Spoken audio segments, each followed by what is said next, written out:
নমস্কার, শাওন পাকশালাতে সবাইকে স্বাগত জানাই। আজকে আমি বানাবো এঁচোড়ের ধোকা। তার জন্য আমি এঁচোড়টাকে কেটে নিয়ে লবণ হলুদ দিয়ে ভালো মতো সেদ্ধ করে নিয়ে আমি ভালো মতো মেখে নিয়েছি।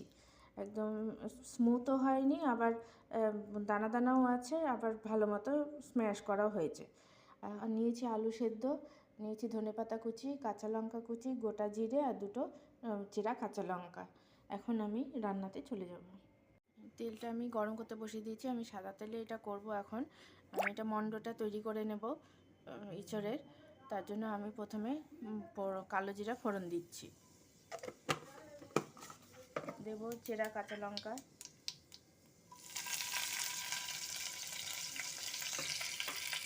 দিচ্ছি অল্প ধনেপাতা কুচি।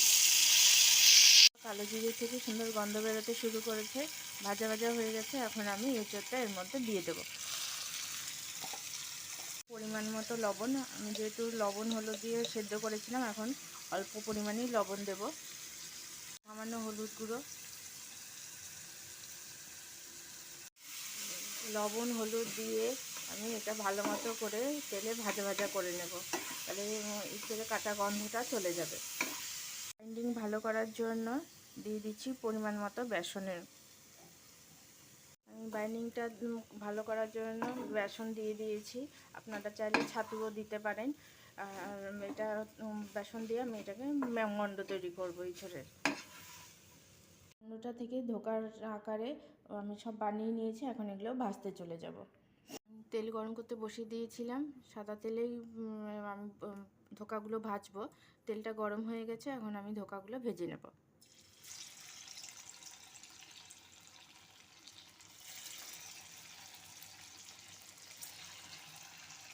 ভাজা হয়ে গেছে, এখন আমি এগুলো তুলে নেব।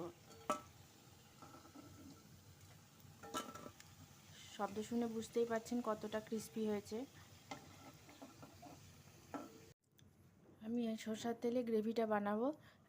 তার জন্য আমি এখন সাদা জিরে আর গোটা গরম মশলা আমি ফোড়ন দিয়ে দিচ্ছি। সুন্দর গন্ধ বেরোতে শুরু করেছে। এখন আমি আলুগুলো ফ্রাই করে নেব।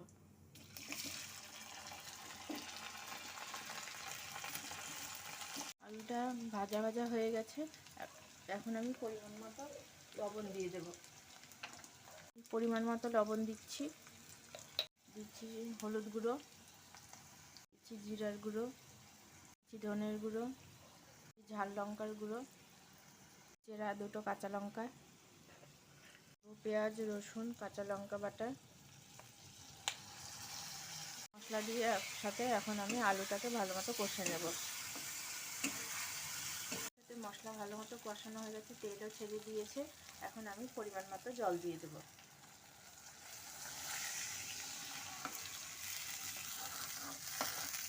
ঝোলটা ভালো মতো ফুটে গেছে, এখন এর মধ্যে আমি ধনেপাতা কুচি দিয়ে দেব। আপনারা বাড়িতে এটা করবেন, খেতে খুবই সুস্বাদু লাগে। আর নিরামিষভাবেও করতে পারেন আপনারা। গ্রেভিটা পেঁয়াজ রসুন ছাড়া করতে পারেন, সেটাও খেতে ভালো লাগে। খেয়ে যদি ভালো লাগে তাহলে আমার চ্যানেলটিকে সাবস্ক্রাইব করবেন, লাইক করবেন, শেয়ার করবেন এবং কমেন্ট করে আমার পাশে থাকবেন। আর আরেকটা রিকোয়েস্ট করব যে আপনারা কে কোথা থেকে দেখছেন সেটা যদি আমাকে জানান কমেন্টে, তাহলে আমি ইন্সপায়ার হয়ে আরও ভালোভাবে ভিডিও দিতে পারবো। কাশ্মীরি লঙ্কাগুলো রঙটা ভালো আসার জন্য।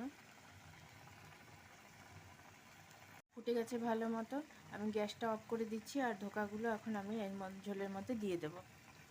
আমি ধোকাগুলো দিয়ে দিচ্ছি, ঝোলটা টেনে নেবে।